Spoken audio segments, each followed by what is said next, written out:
What if I told you that your child's mind is under attack, not by a stranger, not by a hacker, but by the very thing they interact with every single day, the media?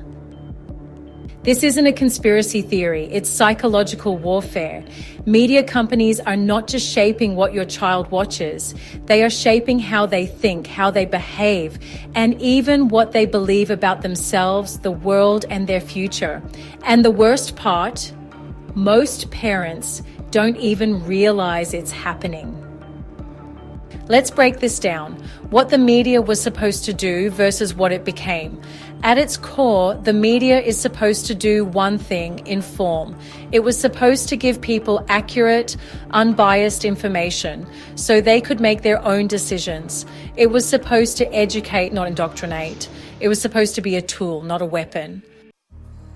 But over time, something changed. The media stopped being about truth and started being about control. Why? Because truth doesn't sell. Emotion does. Outrage does. Fear does. Studies show that negative news is 30% more likely to spread than positive news. People are more likely to click on headlines that make them angry, afraid, or outraged. And once media corporations figured that out, they stopped reporting the truth and started shaping it. The goal is no longer to give people information. The goal is to make people react. And that includes your children. Let's be clear, the media is targeting your child's brain and yours. They are hijacking your senses and taking control of your lives. Most parents worry about screen time. They worry about video games, social media, and online forums. But what they don't realize is that every piece of media their child consumes is being designed to influence them. Media companies don't just put out content and hope people watch it. They use neuroscience and psychology to make sure they can control how your child responds. I should know, before I became a parenting educator, I was studying to become a journalist. I was trained by one of the top journalists who work for the Sydney Morning Herald. When I discovered that media wasn't just about reporting the truth, but about shaping narratives, controlling public perception, and driving emotional reactions rather than critical thinking, I walked away. I saw firsthand how headlines were crafted to provoke, not inform, how selective storytelling could manipulate public opinion, and how keeping people divided and reactive was more profitable than giving them real balanced information. That's when I realized if adults are being manipulated this easily, what chance do kids have? Our children are being raised in an era where outrage is currency, fear is power, and emotional manipulation is a business model. Dopamine studies show that outrage, fear, and social validation create the same addictive brain patterns as gambling and drug use. Every headline, every viral video, every breaking news segment is engineered to hijack attention and make your child emotionally invested in whatever narrative they're pushing. That's why everything feels urgent. That's why everything is framed as an existential crisis. Because when kids feel like their world is under threat, they stop thinking critically and start reacting emotionally. And that is exactly what media companies want. There's an old psychological principle. If you repeat something enough times, people will believe it. That's why propaganda works. The media does this on a massive scale. The more your child hears the same fear-based messaging, the more they internalize it as reality. It doesn't matter if it's true, it only matters that it's repeated. Here's the ugly truth that most people don't understand. Both left-wing and right-wing media are playing the same game. Both sides claim to be telling the truth while painting the other side as the enemy. The goal? To keep people fighting.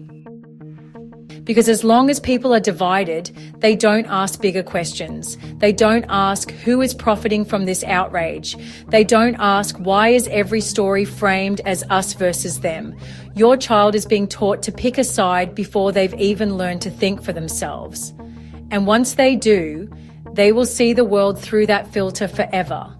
because once you tell a child who the bad guys are, they stop asking questions and start defending their side at all costs. What happens when kids grow up with 24/7 manipulated content? What happens when they are constantly fed narratives instead of facts? We are seeing the effects now with increased anxiety and depression.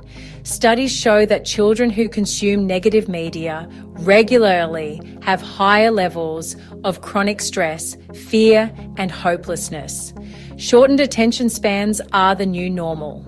The constant dopamine spikes from outrage and sensationalism make it harder for kids to focus on real-world challenges.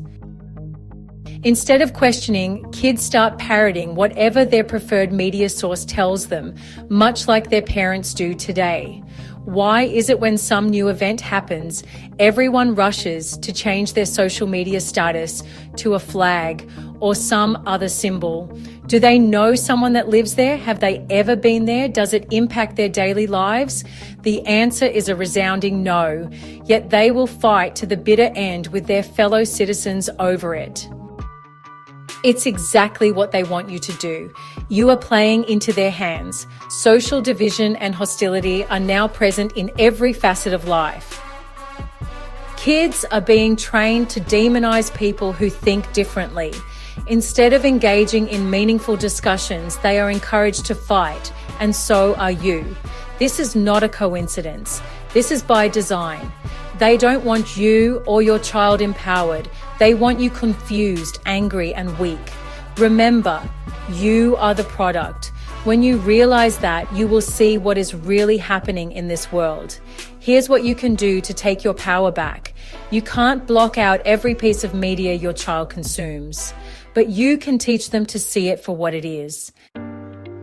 First, teach your child to spot emotional manipulation.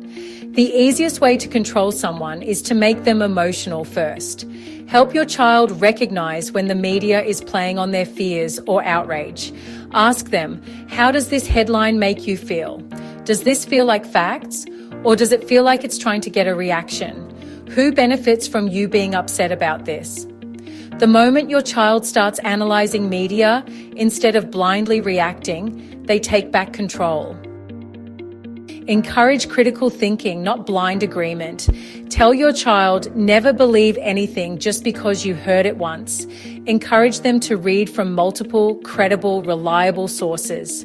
Ask who benefits from this message. Look for facts, not just opinions. Reduce media exposure and increase real-world engagement. Encourage them to spend more time interacting with real people, not just online personalities. Focus on developing their own thoughts and opinions, not just repeating what they hear. Engage in creative, problem-solving activities that strengthen their ability to think independently. Let me be real blunt. The war for your child's mind is in your home right now. The media aren't just reporting the news, they are shaping reality. They are telling your child what to think, how to feel, and who to trust. The media makes you believe that the arguments you have online, the things you care about, and the beliefs you have are yours. They aren't. They were ceded to you by them. Hate Trump, don't hate Trump. Support Ukraine, don't support Ukraine. They don't care which side you choose as long as you keep fighting. You are the product. Your attention feeds their beastly system. They make you think that you are creating change when you're not. You're letting off steam, making you weak so you don't see their hidden hand. And they are doing this without your consent. But here's the truth. They only win if we stay passive. They only win if we stop asking questions. And they only win if we let them raise our kids for us. I would love to hear from you in the comments. Have you noticed how the media is shaping the way your kids think? What's one thing you've seen that made you question it? That brings me to today's sponsor.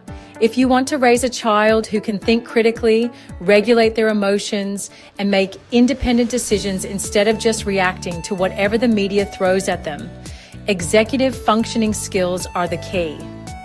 My BrainFit program teaches you how to develop crucial skills in your child, like focus, impulse control, emotional regulation, and critical thinking, so they can filter information, spot manipulation, and make better choices in a world full of distractions. See the pinned comment or the description to learn more about BrainFit and start building the skills that will protect your child's mind for life. If you found this message interesting, share this with a friend and subscribe for more and become victorious in your parenting.